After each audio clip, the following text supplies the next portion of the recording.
So, we talked about relativity of simultaneity.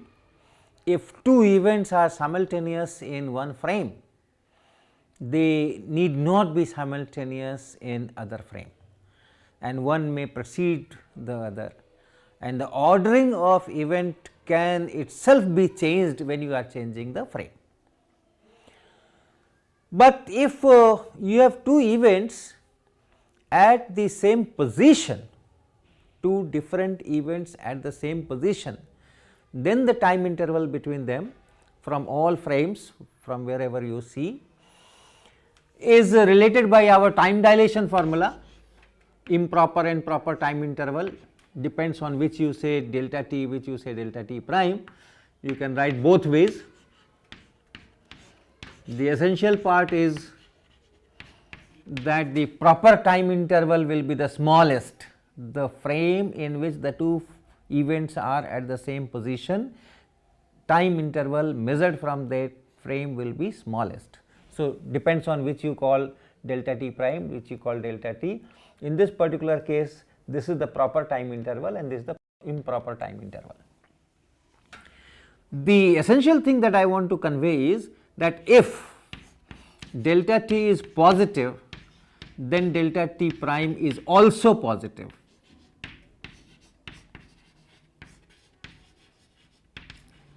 And if this delta is negative, delta t is negative, delta t prime is also negative. So, the ordering of event cannot be changed by changing the frames in such a case. So, if you have two events at the same position, the ordering is fixed once for all. If you have two events at different positions, one is here, one is here, one event is at x equal to x 1, other is at x equal to x 2, and this is at t equal to t 1, this is at t equal to t 2. So, one event is occurring earlier than the other, t 1 t 2 may be different. So, do I have a frame in which this ordering can be changed? Surely, if there is a frame, which is moving in such a way that at this time the frame is here and at this time the frame is here. So, if you have a frame which is moving this way and this frame is present at this event as well as at this event, and this velocity will be then x 2 minus x 1 by t 2 minus t 1. So, if you have this kind of a frame, in this frame the position of these two events will be same, and therefore, whatever is the ordering in this frame, that will remain the ordering from all other frames. So, if you can find a frame going with this velocity, then the ordering cannot change, and velocities which we can attain is less than or smaller than, less than or equal to c. For material things you cannot obtain velocity equal to c. So, if x 2 minus x 1 by t 2 minus t 1 is less than c, then yes, then we can always find a frame going at this velocity for which these two events will be at the same position, and therefore, the ordering in all frames will remain same. Such events can be connected by cause effect relation. There is a cause and then there is a effect. Apple breaks and apple falls on the ground, cause effect relation, that ordering cannot be changed. So, that is the message, but if this is greater than c, then you do not find a frame in which the two events are at the same position, and that is the case when the ordering is vulnerable, and change the frame and the ordering can change. Now, today I will be talking of another beautiful phenomena, and that is synchronization.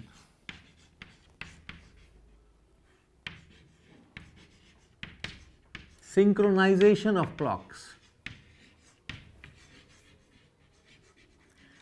Because of this time dilation thing, if I look at a clock which is moving with respect to me, I am in frame S and I am looking at the clocks of S prime, or I am in S prime and I am looking at the clock of S. So, if a clock is moving with respect to me, then in my frame I will say that this moving clock is running slower. The speed of showing time, the rate at which the clock advances is slow. Moving clocks run slow, that we have done.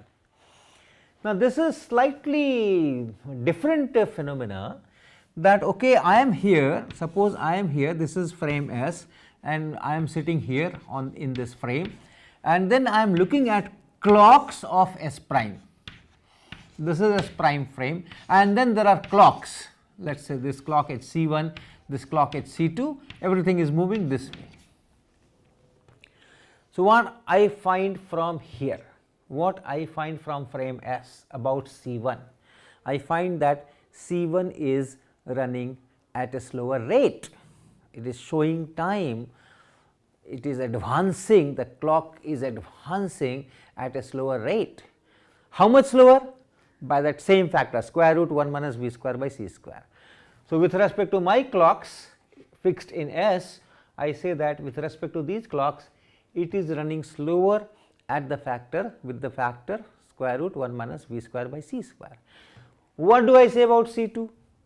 C2 is also running slower by the same factor as compared to the clocks in my frame. All the clocks of S prime are running slower than my clocks. On top of that, I will also find that these two clocks are not showing same reading at same time. That is, they are not synchronized. Synchronized means two clocks are synchronized. So, if I have a clock in my drawing room, if I have a clock in my bedroom, and I say that okay, both the clocks are synchronized, I can use this clock or that clock to decide when I have to go for the office. At the time this is showing 800, at the same time the other clock is also showing 800, even if it is at some distance. That is the meaning of clocks are synchronized. So, what this S observer finds is, this is running slow all right, this is running slow all right, they are running at the same rate which is slower than this. At the same time they are not even synchronized. One clock is showing more time than the other clock at the same instant. At the same instant I look at this clock, at the same instant I look at this clock, and I find that one clock is showing more time, one clock is showing less time. That is called lack of synchronization, it is not synchronized. So, let us see how it works. So, suppose at time t, S observer or observers note the readings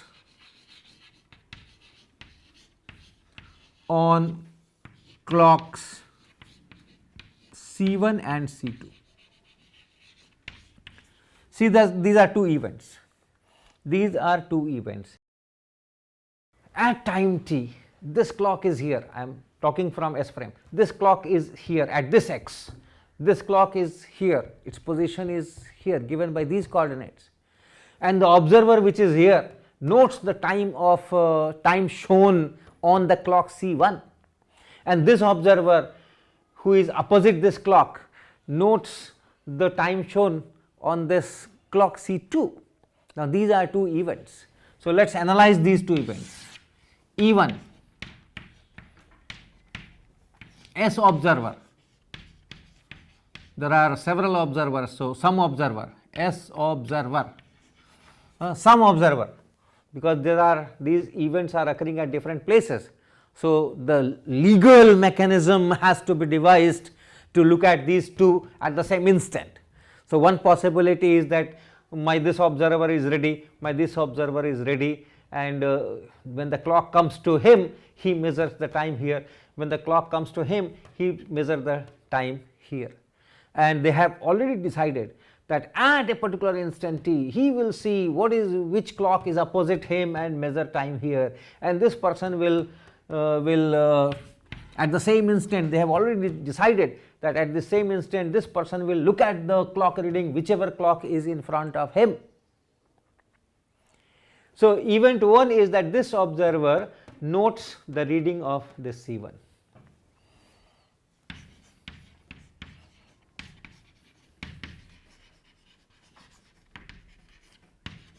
And similarly, E2 is once again S observer, maybe a different observer, notes the reading.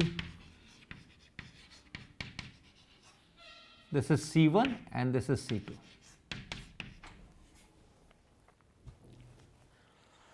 From S frame, what are the coordinates? Where did the event occur and when did the event occur? So, from S frame, the first event occurred at, say, x is equal to x1 here, x is equal to x1, and at time t, t is this t. Event E2 that occurred here, x is equal to x2, so x is equal to x2, and at the same time, at the same instant, they are looking at C1 and C2. What is the time in of these two events in frame S prime? So, we can use Lorentz transformation, and for E1 we can write T1 prime is equal to T minus x1 v by c square and then divided by square root 1 minus v square by c square, and for E2 we can write T2 prime is equal to T minus x2 v by c square square root 1 minus v square by c square. And so, T2 prime minus T1 prime is equal to minus v by c square, you can take common, x2 minus x1 and divided by square root 1 minus v square by c square.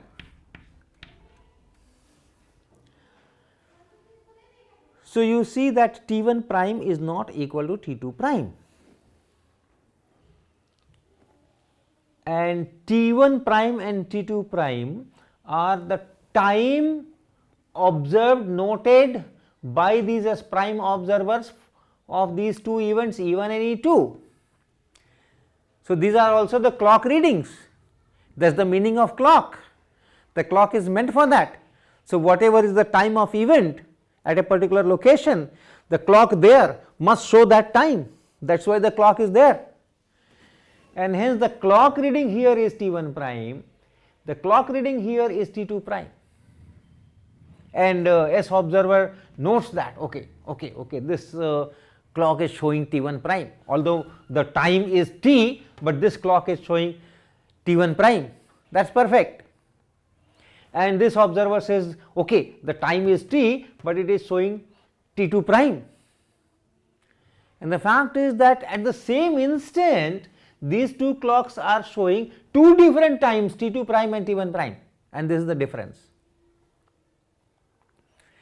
And since in this picture x2 is more and x1 is less, so this is positive, x2 minus x1 is positive, then because of this minus, this thing is negative, and that means T2 prime is smaller than T1 prime.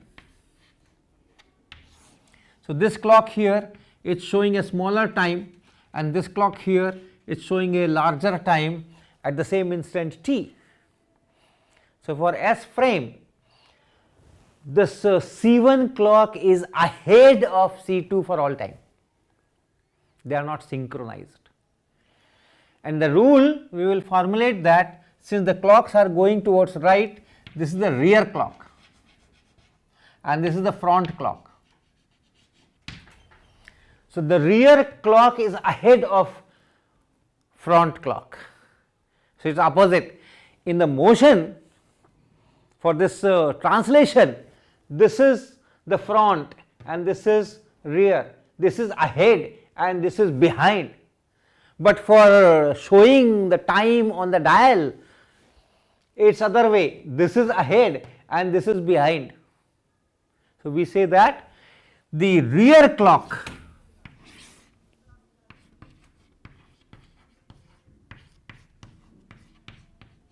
leads and the front clock lags.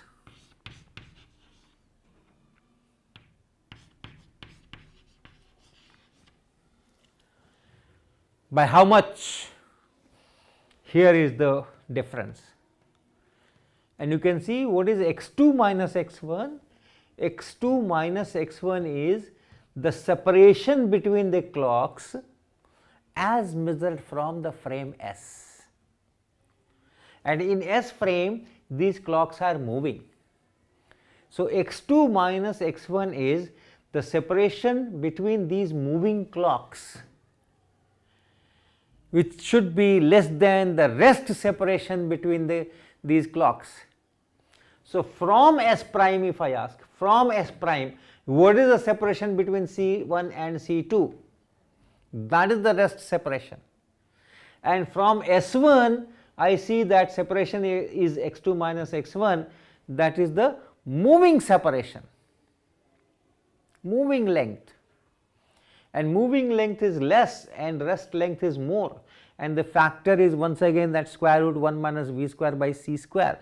So, if you look at this factor here and this expression x2 minus x1, which is the moving length, and you divide it by square root 1 minus v square by c square, its value increases and becomes the rest length between these two clocks. So, if this you write as rest length L, then the difference between the two times shown in C1 and C2 will be written as the difference L V by C square, where L is the rest separation.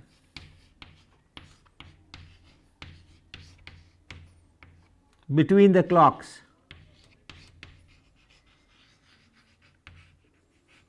C1 and C2. Okay. So, remember this final result. If you have two clocks which are moving with respect to yourself, parallel to the line joining the clocks, then the one which is at rear will be showing more time, the one at the front will be showing less time, and the difference of time will be the rest separation between the clocks multiplied by the speed of these clocks and divided by c square, L into V by c square. So, that is the lack of synchronization. The next topic I will take is transformation of velocities or addition of velocities.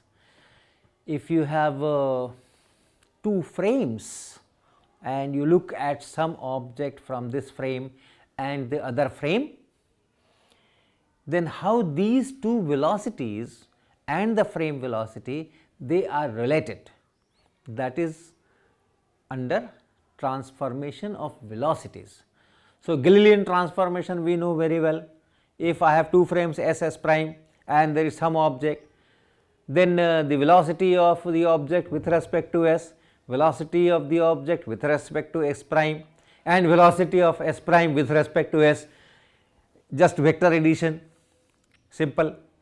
But in Galilean transformation, the things are reasonably okay for low velocities only. For high velocities, we have to bring in Lorentz transformation, and then let us see how the velocities transform. So, velocity addition.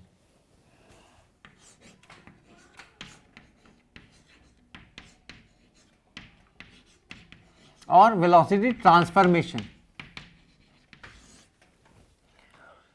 So, I have a frame S, I have a frame S prime, as usual. This S prime is moving in positive x direction with respect to S, time t equal to t prime equal to 0 when the origins cross, all those standard conventions. And then there is a particle, let us say there is a particle here P, and at time t the coordinates are x, y, z at time t. This is an event, the particle is here at time t, this is an event. So, as seen from S, for this event the position is x, y, z and the time is t. And as time t elapses, dt time elapses, t becomes t plus dt, the particle moves, and when the particle moves and goes somewhere else, then the coordinates become x plus dx, y plus dy, z plus dz at time t plus dt. And then we say that ux, x component of the velocity, is dx dt, y component of velocity is dy dt, and z component of velocity is dz dt. This is the definition.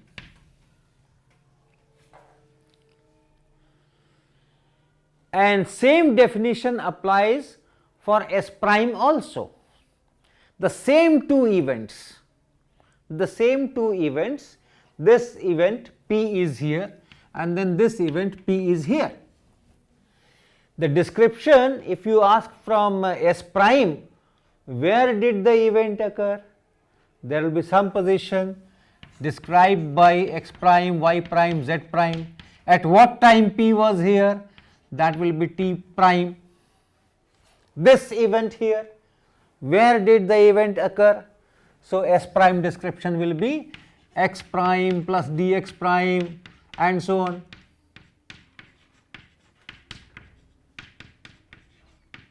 And when did it occur? T prime plus dt prime. And similarly, the definitions will be this dx prime divided by this dt prime will be ux prime.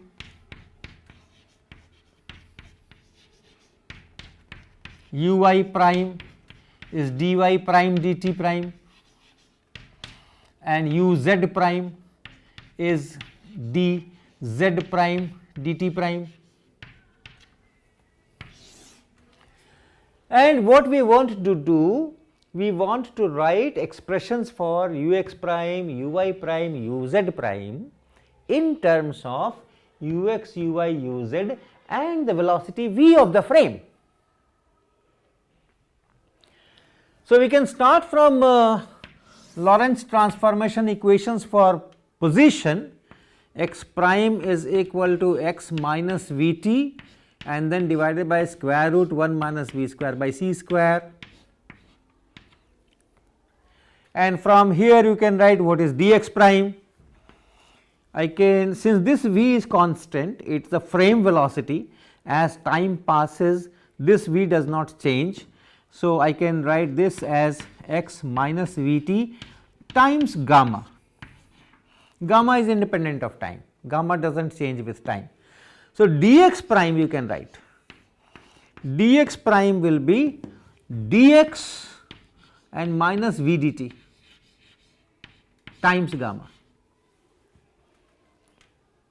Similarly, start for time, you have t prime is equal to t minus x v by c square multiplied by gamma, and therefore you can write what is dt prime.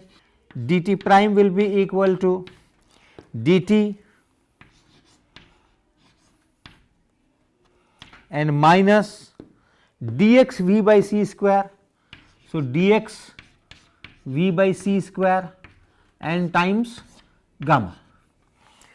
We have expressions for dx prime and we have expressions for dt prime, and we start from x prime is equal to x minus v t square root 1 minus v square by c square, and this factor we are writing gamma, which is independent of time, and therefore dx prime is this and dt prime is this.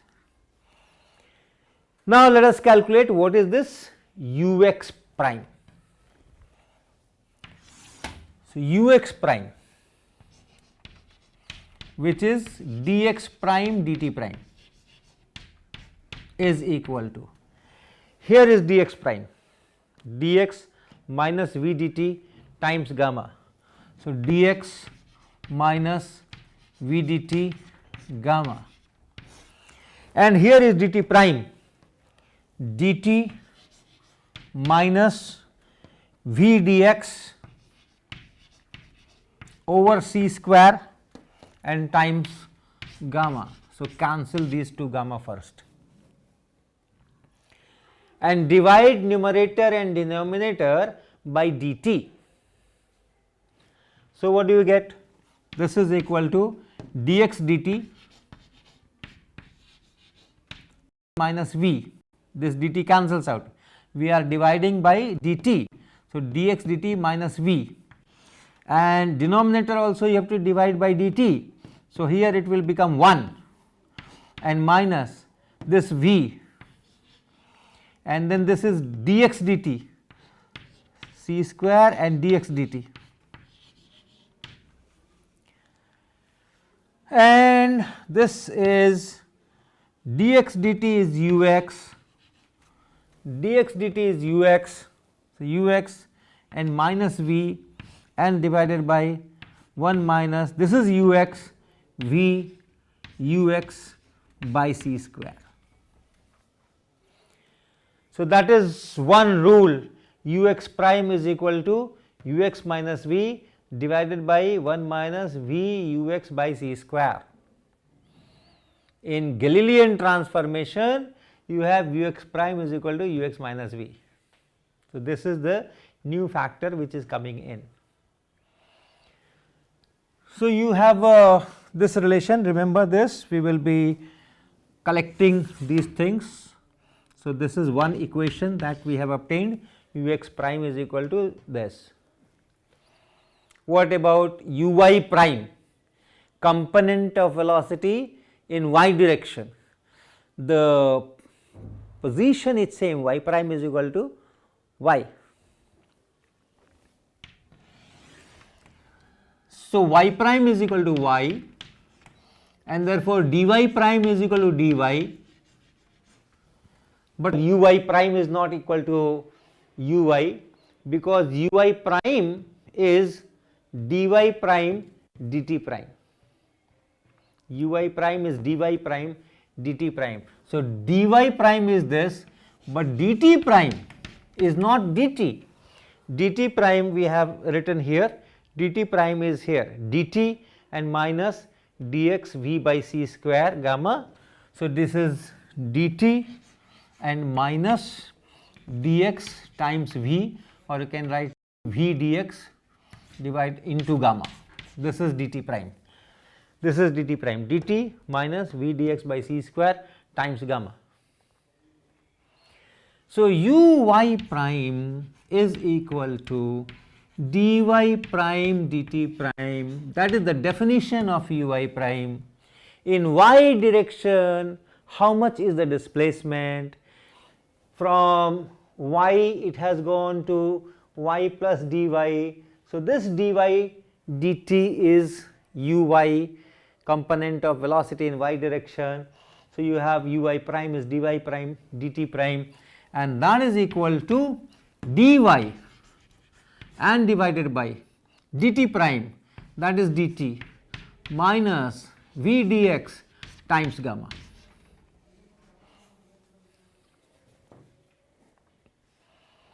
And this is equal to, again divide by dt in numerator and denominator.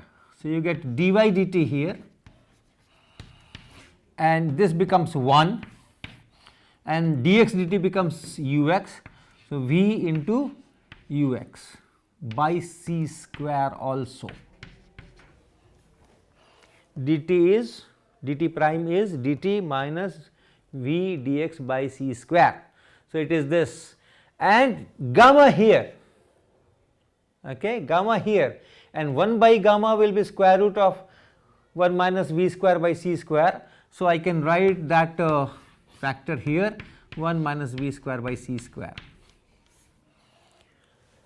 So, the expression for y component of velocity in S prime looks more complicated than the x component here. The denominator is same, but here it is dy dt into 1 minus v square by c square. So, you have uy prime is equal to, this is uy, dy dt is uy.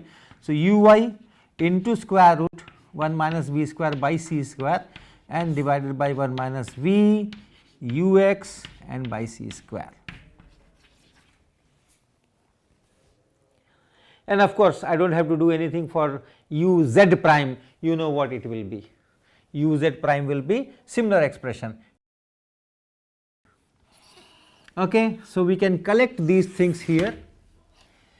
Ux prime is equal to ux minus v by 1 plus v ux by c square, not 1 plus, 1 minus. This first equation I have written. Then uy prime is equal to uy square root 1 minus v square by c square divided by the same expression 1 minus v ux by c square, and uz prime is equal to uz and square root 1 minus v square by c square divided by 1 minus v ux by c square. So, these are velocity transformation formula, Lorentz transformation for velocity transformation. So, these are the equations, Lorentz transformation equations for velocities as you change from S to S prime. If you change from S prime to S, only thing you have to do is change primed quantities to unprimed and unprimed to primed and put minus v in place of v. So, you get that inverse transformation from there. So, if you have to write the inverse transformation, very simple, only thing you have to do is you in place of ux prime you write ux, and in place of ux you write ux prime, and minus v becomes plus v, and in denominator 1 and minus v becomes plus v. So, it is plus v ux by c square, and similarly here uy is equal to uy prime square root 1 minus v square by c square divided by 1 minus v ux by c square. Remember, in transformation of y component of velocity, you are also using ux, x component of the velocity of the particle. So, that also should be noted, and similarly uz will be uz prime square root 1 minus v square by c square 1 plus v ux by c square. So, these are the inverse transformation equations. If you know the velocities in S prime, velocity of a particle in S prime, you can write the velocity of that particle in S prime.